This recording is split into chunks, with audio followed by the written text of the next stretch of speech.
शांति। आज 15 सितंबर 2021 है और आज की मुरली में बाबा ने हम बच्चों को विशेष अपनी मनसा के ऊपर ध्यान देने को कहा।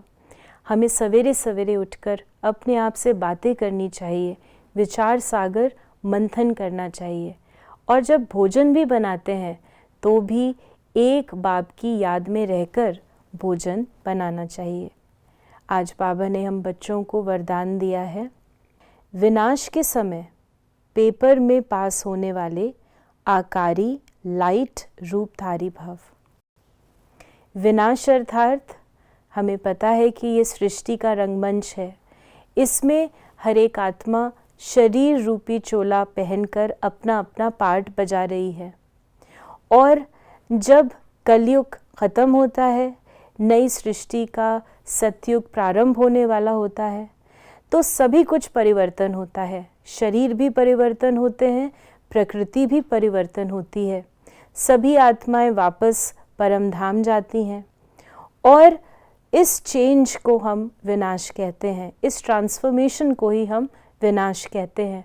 अब चाहे ये नेचुरल कैलामिटीज़ के द्वारा हो, चाहे ये किसी और बॉम्ब्स के द्वारा हो या किसी भी रीति से शरीर छूटे, लेकिन जब हमें ये ज्ञान होता है कि आत्मा तो अविनाशी है, आत्मा पावन बनकर वापस घर जा रही है, सृष्टि का युग परिवर्तन हो रहा है, विनाश वास्तव में नहीं हो रहा। ऐसी स्थिति में हम स्वयं कौन है ये भी हमें याद रहता है, बाबा की भी याद रहती है और घर भी याद रहता है, क्योंकि विनाश अर्थात वापस अपने घर जाना। ये अवेयरनेस हमें लाइट हाउस बना देती है। लाइट हाउस अर्थात जो दूसरों को भी रास्ता बताए। अगर हम खुद ही भटके हुए होंगे, खुद ही भूले हुए होंगे, तो हम दूसरों को रास्ता नहीं बता सकते। तो जितना जितना हमारी ये स्मृति पक्की होती है, हमारी आत्मा लाइट हाउस बन जाती है और दूसरों को भी हमसे लाइट का अनुभव होता है।